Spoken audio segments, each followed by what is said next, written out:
समीउल्लाह भुट्टो अॼु असां alternating voltage जे बारे में पढ़ंदासीं ऐं अल्टरनेटिव वोल्टेज में असां इहो पढ़ंदासीं त अल्टरनेट वोल्टेज पैदा कीअं थींदो आहे। अच्छा, उनजी इक्वेशन छा आहे ऐं उन खां अलावा असां उनखे अल्टरनेटिंग वोल्टेज चऊं छो था। ठीकु आहे, हिकिड़ी इहा ॻाल्हि आहे।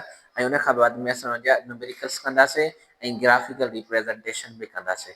त लेक्चर जी शुरूआति खां पहिरियां मां तव्हांखे अर्ज़ु कयां थो त इन चैनल खे लाइक कयो, सब्सक्राइब कयो ऐं शेयर बि ज़रूरु कजो। ठीकु आहे, अॼु असां पढ़ंदासीं alternating voltage. Alternating voltage, alternating voltage. अच्छा छा खे चइबो आहे त दी वोल्टेज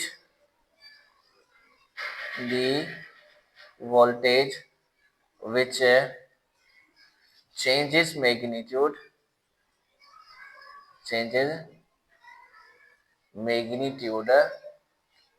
and reverse direction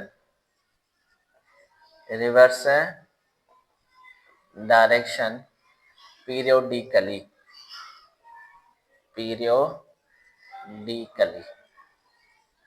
अच्छा, यानी अहिड़ा वोल्टेज जेके टाइम गुज़रण सां गॾोगॾु पंहिंजो मैग्नीट्यूड खे बि तब्दील कनि त पंहिंजे डायरेक्शन खे बि रिवर्स कनि। ठीकु आहे न, त अहिड़नि वोल्टेज खे असीं चऊं था त इहे अल्टरनेटिंग वोल्टेज आहिनि। ठीकु आहे न।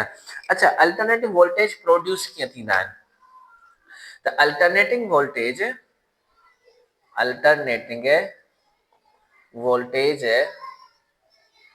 are produced by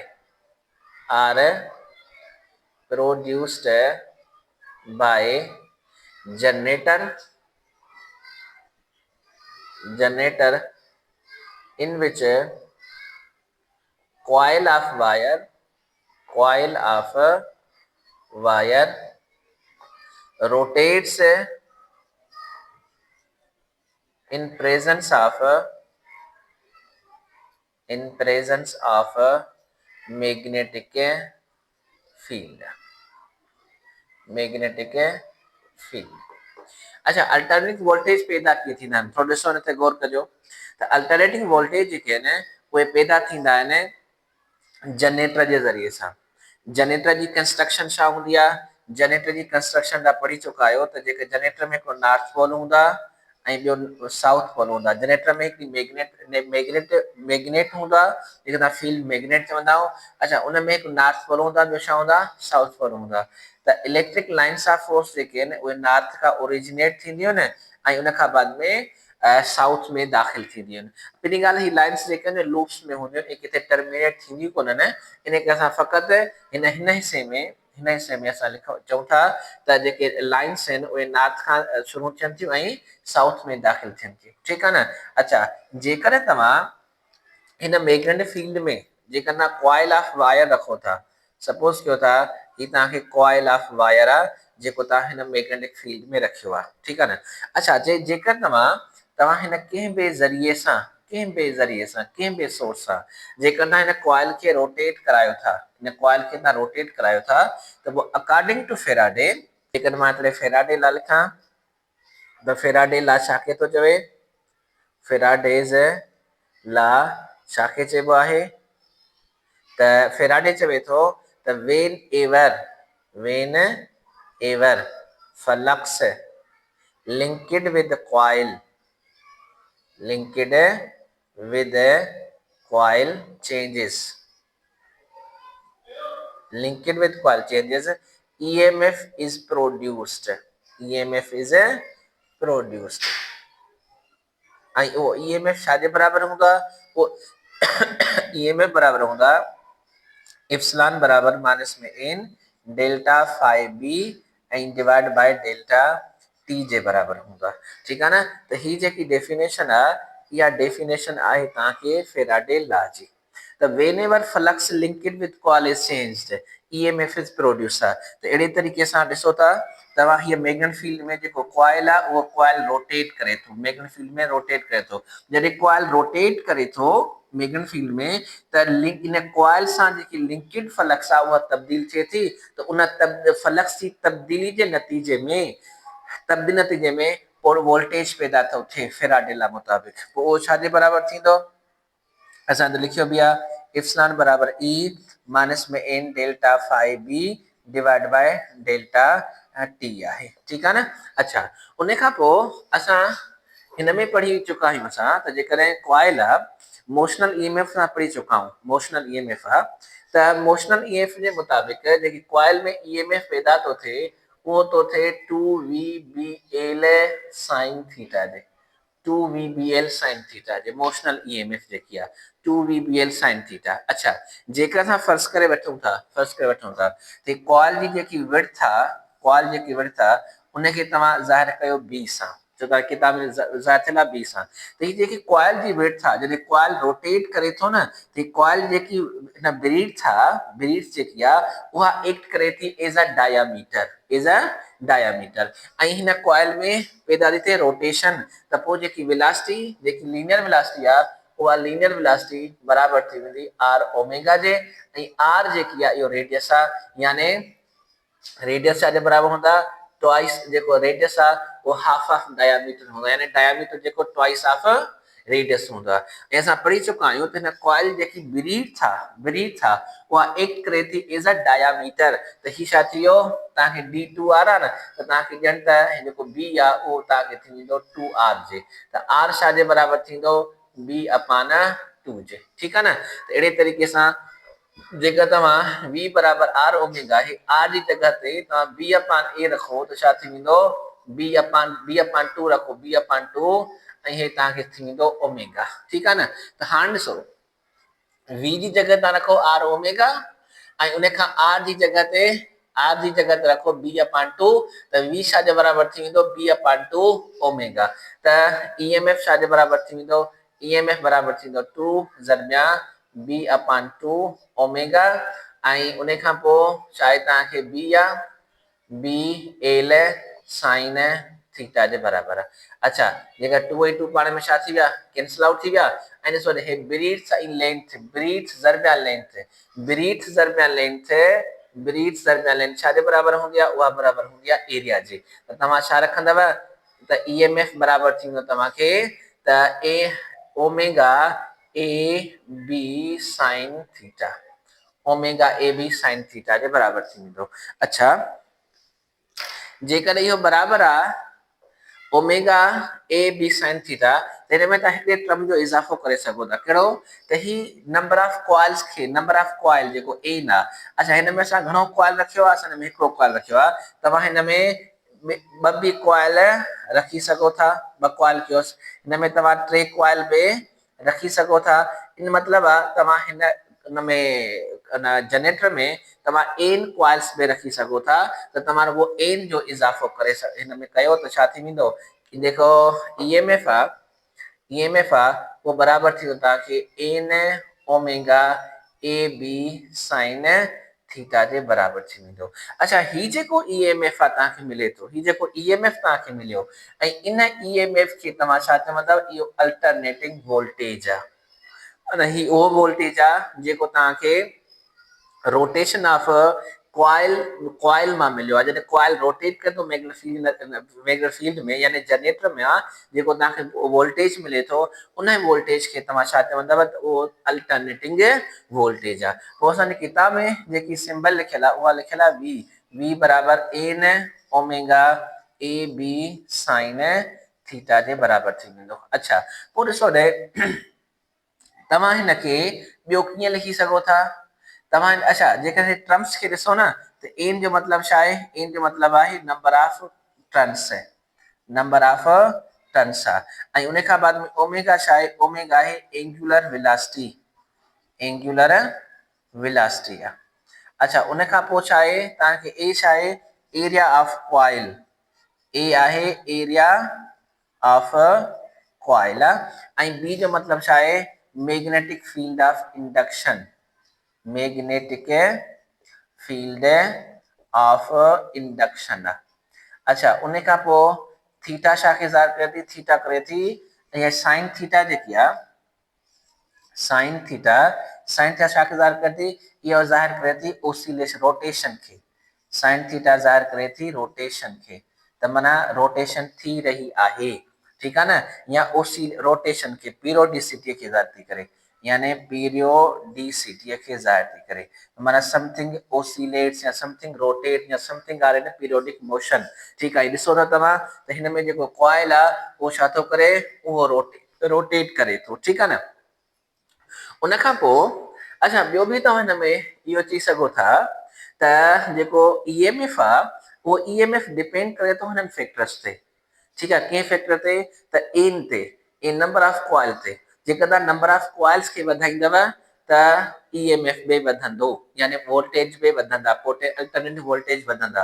अच्छा जेकर ओमेगा, ओमेगा छा आहे, ओमेगा आहे एंगुलर वेलोसिटी, एंगुलर वेलोसिटी मतलब छा आहे त जेकर तव्हां रोटेशन जी रफ़्तार खे वधायो था, रोटेशन तेज़ी सां जेकर थियनि था त पोइ ईएमएफ बि घणो पैदा थींदो। अच्छा उन खां बाद में एरिया आहे, अच्छा जेकर कॉइल्स जी एरिया खे तव्हां वधायो था त ईएमएफ बि वधंदो। ऐं अच्छा जेकर तव्हां ही मैग्नेट जेके रखिया आहिनि जनरेटर में, जेकर इन्हनि जी तव्हां मैग्नेटिक फील्ड ऑफ इंडक्शन वधायो था त पोइ ईएमएफ बि वधंदो। ऐं उन खां थीटा आहे रोटेशन आहे, रोटेशन आहे, इन मतिलबु आहे त जेकर कंटिन्यूअसली माना इन ओरिएंटेशन तब्दील थींदी रहे थी कॉइल जी त बि ईएमएफ पैदा थींदो रहंदो। यानी ही फैक्टर्स आहिनि जिन फैक्टर्स ते तव्हां अल्टरनेटिंग वोल्टेज डिपेंड करे थो पियो, ठीकु आहे न। उन खां पोइ त मैक्सिमम वोल्टेज, असां जेको टर्म इस्तेमालु कंदा आहियूं पीक वोल्टेज, पीक वोल्टेज छाखे चइबो आहे, पीक वोल्टेज असां हिनखे वी पी सां बि ज़ाहिर कंदासीं या असां हिनखे ज़ाहिर कंदा आहियूं वी नॉट सां। अच्छा पीक वोल्टेज छाखे चइबो आहे, यानी मैक्सिमम वोल्टेज, पीक वोल्टेज जो मतलब है maximum voltage, maximum alternating voltage, alternating voltage, maximum alternating voltage के तव्हां पीक वोल्टेज चवंदव। अच्छा हाणे इहो मूंखे ॿुधायो त असां वटि जेको वोल्टेज आहे, जेको अल्टरनेटिंग वोल्टेज आहिनि, तव्हां हिनखे इंस्टंटेनियस वोल्टेज बि चई सघो था। इंस्टंट छो त ही जेके वोल्टेज आहिनि उहो विद रेस्पेक्ट टू टाइम जे पंहिंजे मैग्नीट्यूड खे इन डायरेक्शन खे तब्दील कनि था, इनखे तव्हां हिनखे इंस्टंटेनियस वोल्टेज बि चवंदव, या हर हिकु टाइम ते हिनजो जेको वैल्यू आहे उहो मुख़्तलिफ़ आहे, ठीकु आहे न। साॻियो मतिलबु आहे त छो त ही टाइम सां मैग्नीट्यूड ऐं डायरेक्शन तब्दील करे थो वोल्टेज, इनखे तव्हां हिनखे इंस्टंटेनियस वोल्टेज बि चई सघो था, ठीकु आहे न। त मैक्सिमम वोल्टेज, असां वटि वोल्टेज आहे N omega A B sine theta, त ही जेको वोल्टेज आहे उहो मैक्सिमम कॾहिं मिलंदो, मैक्सिमम कॾहिं थींदो। अच्छा वोल्टेज जेको आहे उहो डिपेंड करे थो छा ते, साइन थीटा ते।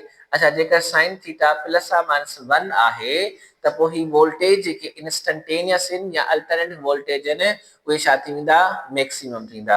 अच्छा मूंखे इहो ॿुधायो त थीटा ॾिसो साइन थीटा प्लस आ माइनस हुजे 1 त इहो ॿुधायो त कहिड़ी एंगल ते साइन जो वैल्यू प्लस या माइनस 1 हूंदो आहे, उहो हूंदो आहे पाई/2 ते ऐं 3 पाई/2 ते हूंदो आहे, ठीकु आहे न। यानी जेकर थीटा जेको आहे, थीटा छा आहे, angle between area and magnetic field of induction, normal area and magnetic field of induction जे विच में इहा एंगल आहे। जेकर उहा एंगल पाई/2 आहे, 3 पाई/2 आहे या 5 पाई/2 आहे या अप टू n पाई/2 आहे, पोइ वेयर n जेको आहे उहो ऑड नंबर्स आहिनि, 1 3 5 up to so on odd numbers आहिनि, त पोइ हिन कंडीशन ते जेकर ॾिसो रे जेकर साइन थीटा प्लस आ माइनस 1 आहे या थीटा जेकी आहे उहा पाई/2 आहे, 3 पाई/2 आहे, 5 पाई/2 आहे, अप टू n पाई/2 आहे, त इन वैल्यू ते, हिन कंडीशन ते तव्हांखे छा मिलंदो, तव्हांखे वोल्टेज मैक्सिमम मिलंदो।